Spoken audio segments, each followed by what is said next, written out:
The grand auditorium of the medical university buzzed with excitement. Hundreds of proud families filled the seats, their faces glowing with anticipation.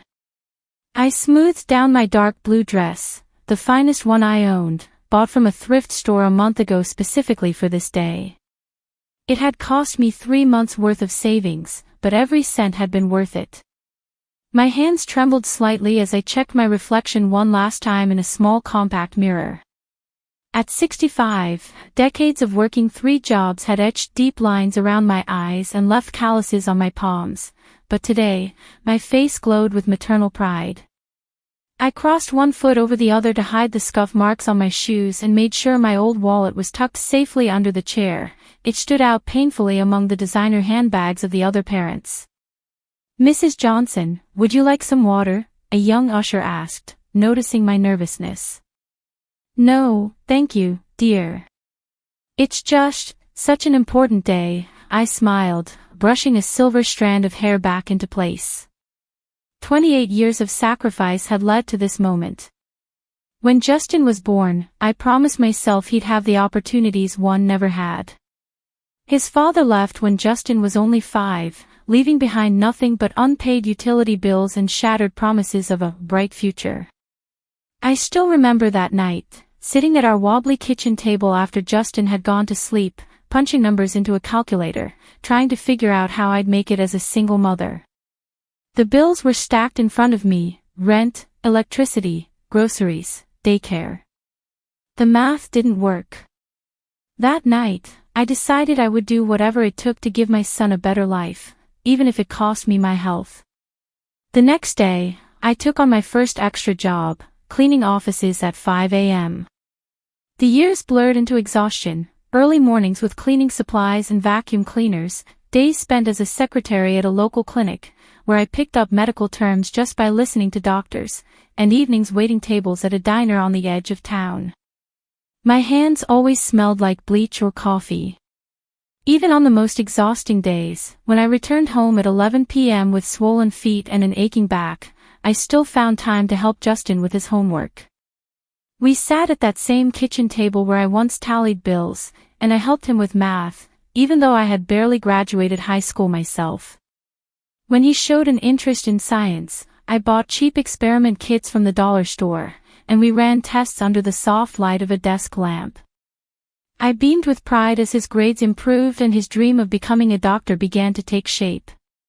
In high school, while other kids went on holidays with their families, Justin volunteered at the same clinic where I worked. The doctors noticed his passion and began taking him along on rounds. When Justin got accepted into medical school, it was the happiest and most terrifying day of my life. Happy, because his dream was coming true. Terrifying, because I had no idea how we'd afford it. I took a third job, washing dishes in a restaurant after my waitressing shift. Sleep became a luxury I could rarely afford. 4 hours a night, if I was lucky. My body constantly ached, arthritis in my knees from standing, back pain from bending during cleaning, cuts on my hands from broken dishes. But when I pictured Justin in a white doctor's coat, helping people the way doctors once helped us when he had pneumonia at age 7, I found the strength to keep going. Every night, falling asleep on the couch in my work uniform, I whispered, "It's worth it. It's all worth it." Now, as the ceremony began and the graduates entered the hall, I searched for my son among the sea of identical caps and gowns. When I spotted him, my heart swelled with pride. He looked so handsome, so accomplished. I did it. Despite every obstacle, I had helped my son reach his dream. The dean's speech faded into the background as I watched Justin, remembering the little boy who once played doctor with his teddy bears. I barely noticed the tears rolling down my cheeks. After the ceremony, I made my way through the crowd of celebrating families, eager to congratulate my son. I was surrounded by people in expensive suits and designer dresses, women with flawless makeup and manicures, men with gold watches and confident voices. I felt like an imposter in this world of abundance, but reminded myself I had every right to be here, more than most. I spotted Justin among a group of well-dressed students and their families. They were standing near a long table filled with champagne and gourmet hors d'oeuvres.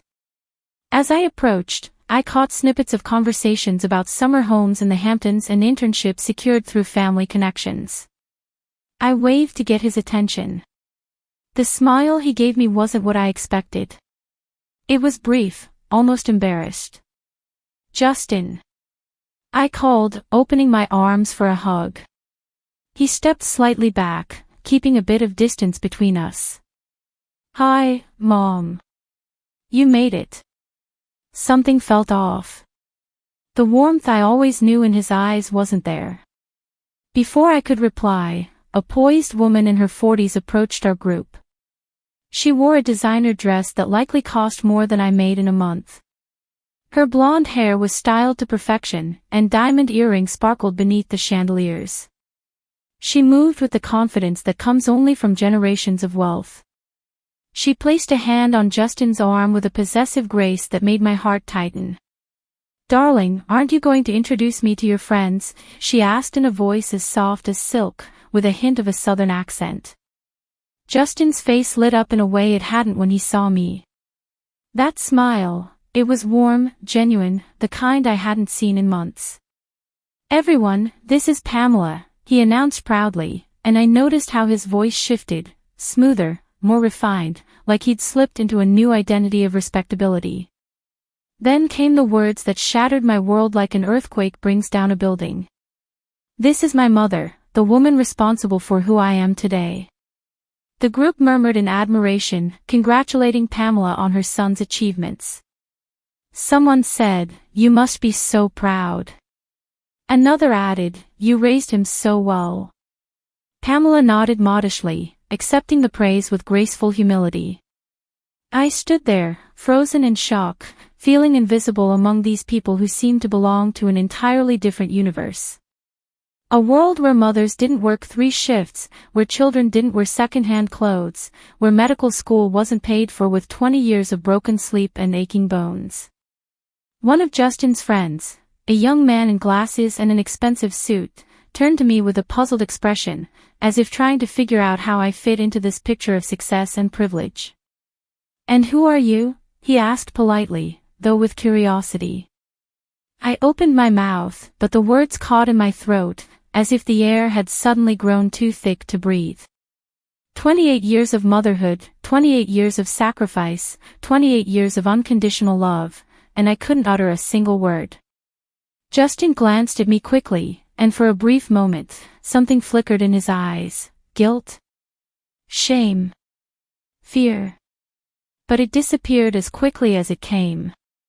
"This is Martha," he said, his voice taut, like a string about to snap. "She's a family friend.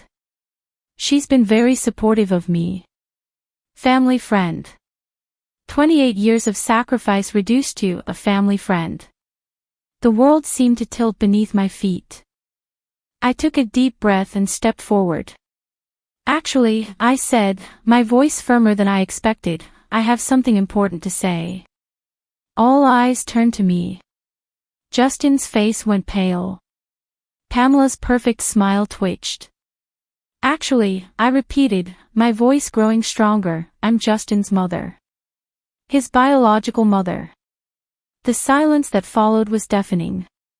Justin's friends looked back and forth between us, clear discomfort on their faces. "Martha," Justin said through clenched teeth, "maybe we should talk about this in private." "I think we're far past the point of privacy, don't you?" I replied, surprised at my own courage. "For 28 years I washed dishes and scrubbed floors to send you to school. I worked 3 jobs since you got into medical school. My hands are rough, my back is bent, but I made sure you never went without." I turned to the group. "I'm not asking for sympathy. But I won't be erased. Not today. Not after everything." Pamela cleared her throat. "Justin's been living with his father and me since he was 17. We supported him through college and med school." Supported him. I couldn't help but laugh, though there was no humor in it. "With what?" "The money I send every month. The loans I'm still paying off." A shadow of something, maybe guilt, passed over Justin's face. "Mom, please," Justin whispered. "Pamela's stepfather, Gregory, paid for my undergraduate degree. They helped me, and I'm grateful for that," I said sincerely, "but that doesn't erase the 17 years before that. The nights I held you when you were sick. The baseball games I never missed, even when I had to run straight from a shift. The science projects we built together on our kitchen table." I reached into my worn handbag and pulled out a small, folded piece of paper. "Do you remember this? You drew it when you were 9. Justin's eyes widened as I unfolded the crayon drawing, a figure in a doctor's coat. Above it, in childish handwriting, were the words, "When I become a doctor, I'll buy my mom a big house so she doesn't have to work anymore." "I kept this all these years," I said softly. "It got me through the hardest days." The group fell completely silent. Pamela looked away, her perfect composure finally cracking. Then Justin did something unexpected. He stepped away from Pamela and walked toward me. "Mom," he said, his voice breaking, "I'm sorry. I didn't think." "Exactly, you didn't think," I said, not cruelly, but because I needed to understand. "After everything we went through together, why would you introduce her as your mother? Why reduce me to a family friend?" Justin's answer stunned me. "Because I was ashamed," he whispered. The words hit me like a physical blow. "Ashamed of me?" He looked down. "Not of you exactly, ashamed of where I came from. The tiny apartment, your 3 jobs, how hard everything was. These people," he gestured to his friends, "they come from money and prestige. Their parents are doctors, lawyers, business owners. And I wanted to belong. So you borrowed someone else's mother?" I asked, barely audible. "Pamela and Scott took me in after my dad reached out to them. They gave me a room in their mansion, introduced me to the right people. It was so much easier than our life. I'm sorry, Mom. I wanted to be someone else." The truth hung in the air between us, raw and painful. In that moment, I saw not the proud doctor in a graduation gown, but a scared boy who had never felt like he belonged. "I understand wanting to be someone else, Justin. There were plenty of days I wanted the same. But do you know what kept me going? Being your mother. That was the one thing I never wanted to change." Tears filled Justin's eyes. A few of his friends stepped back, giving us space. Pamela stood awkwardly to the side, her polished facade completely crumbled. Mrs. Johnson, one of the young men who remained, said, "I'm Greg. I was Justin's roommate for 4 years." He extended his hand. "It's an honor to meet the woman who raised such a brilliant doctor. Justin told me about your sacrifices." I shook his hand, caught off guard. "He told you?" Greg nodded. "Many times. Late at night, when we were cramming for exams and everyone else had gone to bed, he talked about you. About how you never gave up." I looked at Justin, who still couldn't meet my gaze. "Then why?" I asked him. Before Justin could answer, a well-dressed man in a tailored suit approached the group. It was Scott, Pamela's husband. "There's my graduate," he beamed, clapping Justin on the shoulder. "The newest Dr. Mitchell." He noticed me and extended a hand. "Scott Mitchell. You must be one of Justin's professors?" Before I could respond, Pamela placed a hand on her husband's arm. "Scott, this is Martha. Justin's mother." Scott's smile faltered. "His mother. But I thought." "It's complicated," Pamela said quickly. "Justin, what's going on here?" Scott asked. My son finally looked up. "Scott, there's something you need to know. Something I never told you or Pamela." The tension in our small circle was palpable. "When my father reached out to you 8 years ago, He didn't tell you everything, Justin began. He didn't contact me because he cared about my well-being. He contacted me because he needed money. Scott's face darkened as Justin continued, recounting how his father abandoned us, then came back demanding money, manipulating Justin into asking the Mitchells for help. I never told her, Justin admitted, nodding toward me. I was ashamed, and I didn't want her to know I'd reconnected with him.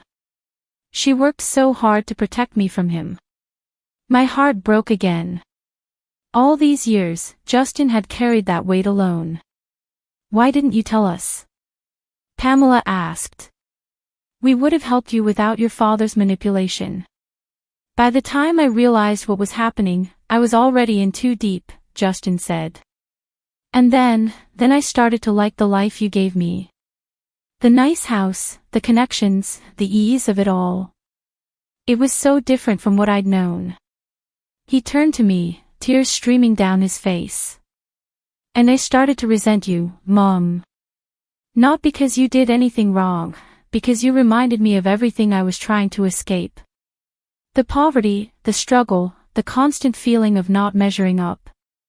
His words cut deep, but they held a truth I couldn't deny. At that moment, a figure appeared in the doorway, someone I had hoped never to see again, Amanda, Justin's father. Time hadn't been kind to him, but he still carried himself with the same arrogant confidence I remembered. Scott! Pamela, he exclaimed, as if greeting old friends. Sorry to crash your dinner, but when I heard my son, he stopped abruptly when he saw me. Martha! What are you doing here? She's here because she's Justin's mother, Scott said coldly. His real mother, in every way that matters. Amanda's eyes narrowed. I see. Justin's been telling stories. Not stories, Amanda. The truth, finally, I said, finding strength in the support around me. Amanda's fake charm vanished. Whatever he's told you, it's not the whole story. Martha has always tried to turn my son against me.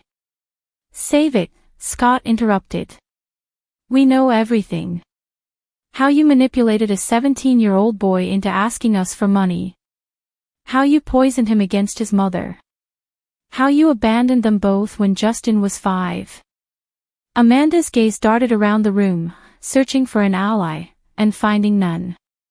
Fine, he spat. So I took an opportunity. You people have more money than you know what to do with, and the boy needed to toughen up, learn how the real world works. The real world. I echoed in disbelief. Justin watched me work 3 jobs just to keep a roof over our heads. Don't lecture him about the real world. The conversation with Amanda grew more tense until Scott finally told him to leave, threatening to call the police. Amanda left at last, but not before he tried one last strike, revealing what he called my secret, a relationship I had with Thomas after Amanda first abandoned us. But the truth of that relationship only solidified just how manipulative Amanda had been. I explained how he had used it against me, threatening to take Justin away, even after he had already walked out on us. In the end, we all sat in silence, drained but cleansed. The truth was painful, but it had also set us free.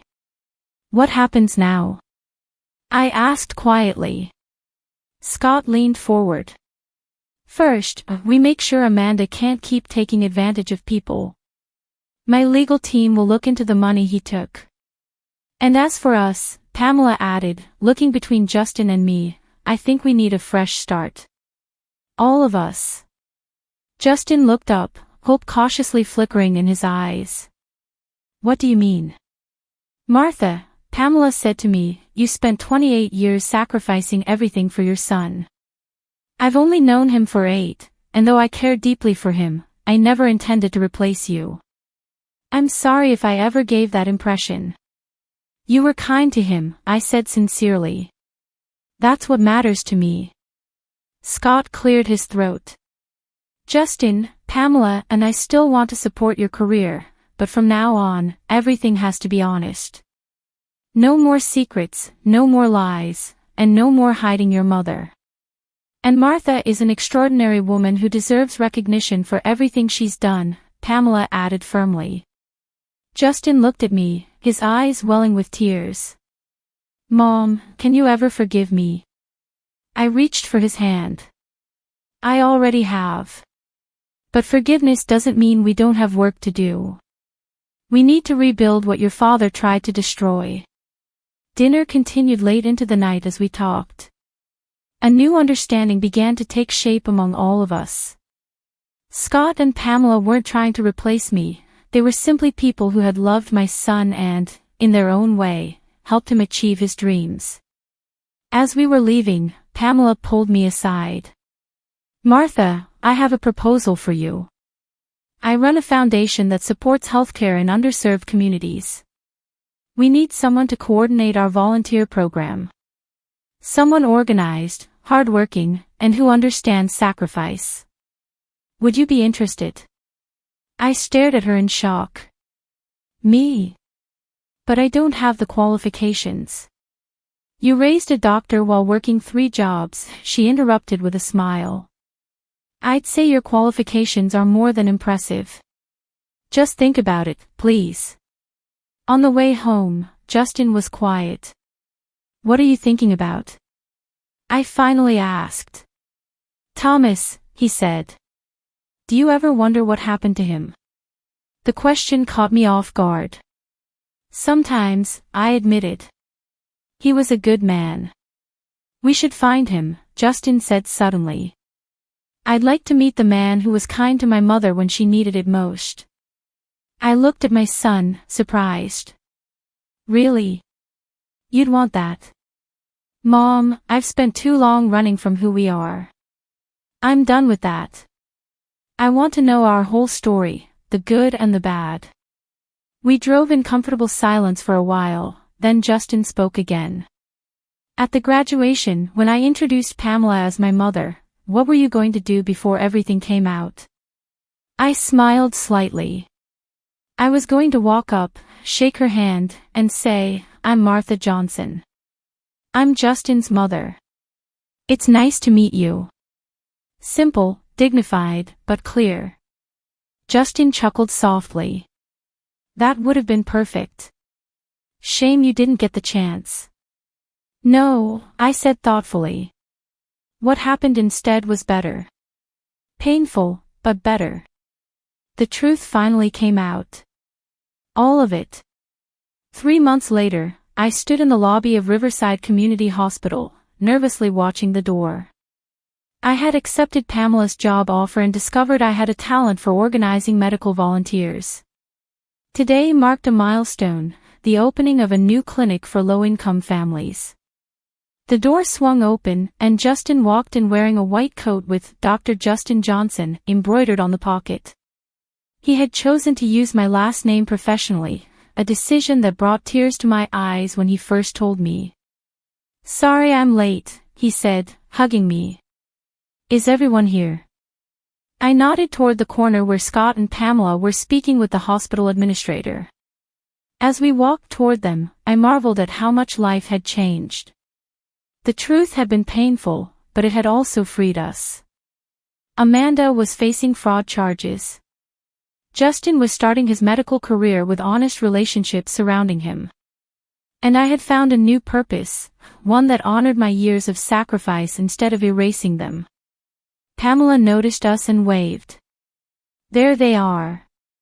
Mother and son, the powerhouse team behind today's clinic opening.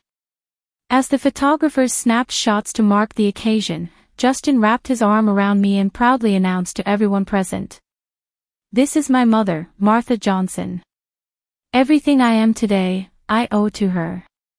And this time, no one questioned who I was. I had spent 65 years learning that life doesn't always give you what you want. Sometimes it gives you heartbreak, betrayal, and years of struggle. But sometimes, if you're persistent enough, brave enough to face the truth, it gives you something better than you ever imagined, the recognition you deserve, the truth set free, and the knowledge that your sacrifices weren't in vain. In the end, that's worth more than any graduation ceremony could ever acknowledge.